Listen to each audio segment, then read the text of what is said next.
চীনের পক্ষ থেকে আসা বাংলাদেশ, মিয়ানমার ও তাদের মধ্যকার অর্থনৈতিক করিডোরের প্রস্তাব বাস্তবায়ন করা গেলে লাভবান হবে বাংলাদেশ। এমনকি এই সংযোগ পাল্টে দেবে ভূ রাজনৈতিক ও অর্থনীতির নানা সমীকরণ।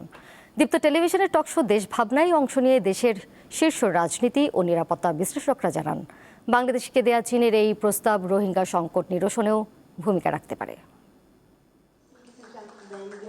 চীন থেকে মিয়ানমার পর্যন্ত একটি করিডোর আছে। এটিকে বাংলাদেশের চট্টগ্রাম বন্দর পর্যন্ত নিয়ে আসার প্রস্তাব বাংলাদেশের প্রধানমন্ত্রী তারেক রহমানকে দিয়েছেন চীনের প্রেসিডেন্ট শি জিনপিং। সম্প্রতি চীনে তাদের বৈঠকে এই আলাপ হয়।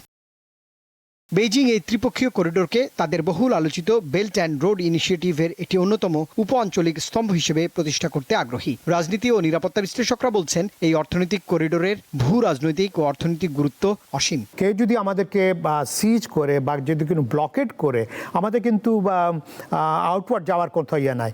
এই করিডোর কিন্তু is also one of the strategic মানে আমাদের আউটলেট বা আমাদের লজিস্টিক বা ব্যাকআপ বা কনস্ট্যান্ট মেনটেন করার কিন্তু একটা করিডোর হতে পারে। এটা স্ট্র্যাটেজিক আর কি। এটা ডাইরেক্ট কানেক্টিভিটির ভিতর দিয়ে একটা দারুণ সম্ভাবনার ব্যাপার আছে, কিন্তু যদি ওই ডাইরেক্ট কানেক্টিভিটির ব্যাপারটা এখানে আসলেই বাস্তবায়িত হয়, আমি বলবো সেইটা আসলে সম্পর্ককে অবশ্যই একটা অন্য উচ্চতায় নিবে। রোহিঙ্গা সমস্যা সমাধানে চীনের মধ্যস্থতায় মিয়ানমারের সঙ্গে দ্রুত আলোচনা হবে বলে সরকার জানালেও বিশ্লেষকরা বলছেন, চীনের আন্তর্দেশীয় সংযোগকে সামনে রেখে বাংলাদেশের উচিত রোহিঙ্গা সংকট সমাধানে দেশটির দৃঢ় সমর্থন আদায় করা। রোহিঙ্গা সমস্যার সমাধান ছাড়া এই কানেক্টিভিটি দিয়ে আমরা কি করব?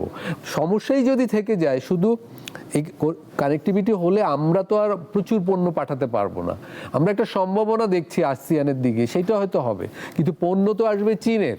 মূলত আমরা চীনের বড় বাজারে পরিণত হব। কিন্তু আমাদের এই ছোট ছোট দ্বিপাক্ষিক সমস্যাগুলো যদি সমাধান করে নিতে পারি, সেটা আমাদের জন্য লাভজনক হবে। একই সঙ্গে করিডোরের সুফল পেতে স্থানীয় মানুষের সম্পৃক্ততা নিশ্চিত করার তাগিদ দিয়েছেন তারা।